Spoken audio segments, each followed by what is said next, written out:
Hello students, this is Suman Sharma from SVM Finity. This is the next video for class 6 and the chapter is components of food. Student, in our first chapter we studied about food. So anything that we eat or drink for our survival is called food. Now for our survival we have our meals. And in our meals, generally one item is made up of grains and the other food items could be a dal, dish of meat, vegetable, it can be curd, butter, milk, etc. As you can see in the table, there is a region or state Punjab. In Punjab, the item of grains are generally used corn or makki, or in the food items of dal or meat it is used rajma or kidney beans, in vegetable mustard leaf curry, and in others it is curd or ghee. Similarly, in the state of Andhra Pradesh there are different food items which are used to eat or they have their meals. Now the topic is nutrients.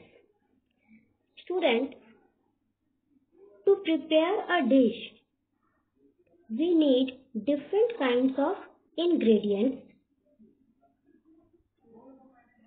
and that ingredient is obtained either by plants or by animals. And that ingredient contains some component. That component is needed to our body, and that component is called nutrients. As it is written here, the ingredients to prepare a dish contains some components that are needed to our body is called nutrients. Now, the major components of food or the major nutrients of the food named are: first is carbohydrate, second is fat, protein, minerals, water, roughes, and vitamins. Now there are different types of food items that contains all these major nutrients of food. Here, potato, wheat, rice all contain carbohydrates. Now the next is milk, butter, ghee all contain fat. Any kind of pulses, fish, meat, egg, all these food items contain protein.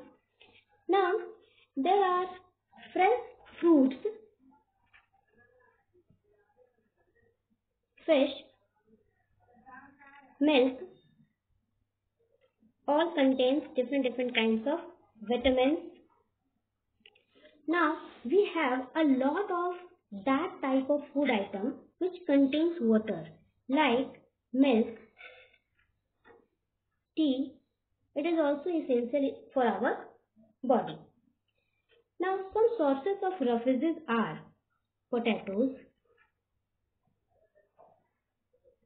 fruit, pulses, etc. These are some sources of roughes. And some kind of minerals are iodine, iron, or calcium. These are some example of different or major nutrients of food. Student, you have to remember it. Now in the next slide we will study about the starch, or for the test of starch. For the test of starch, firstly we have to prepare the iodine solution. For this, we have to take a test tube which is half filled with water. Suppose we have a test tube and that test tube is half filled with water. In the next step, we have to add few drops of tincture iodine.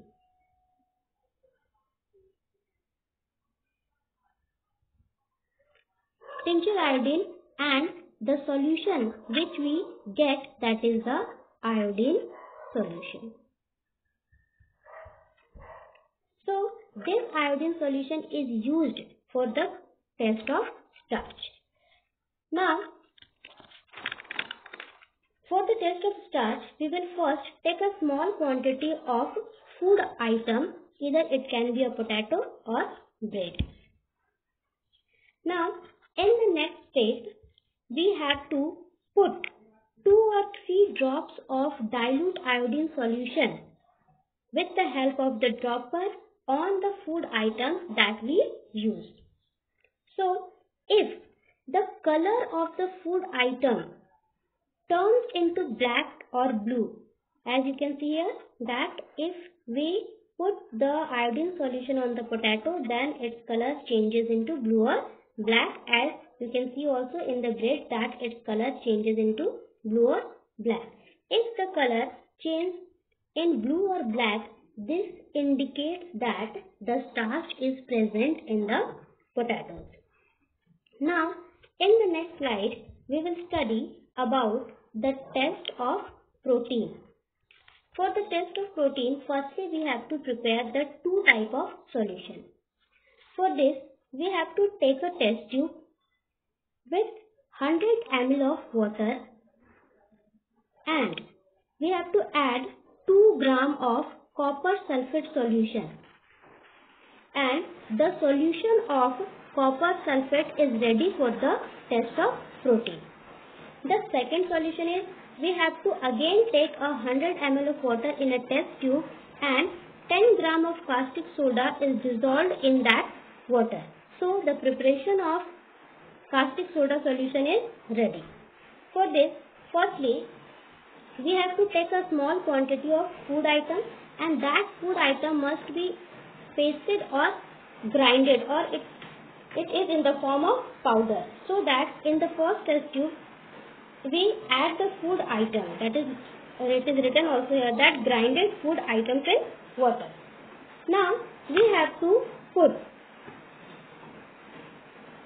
2 drops of copper sulfate solution which we have prepared here. 2 drops of copper sulfate solution and shake it properly like this.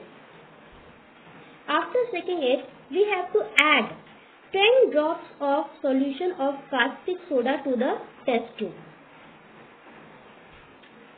After adding the caustic soda solution, we have to shake it well and leave for a minute. After a minute, if we notice that the color changes into violet, this indicates that the protein is present in that food item which is used for the test.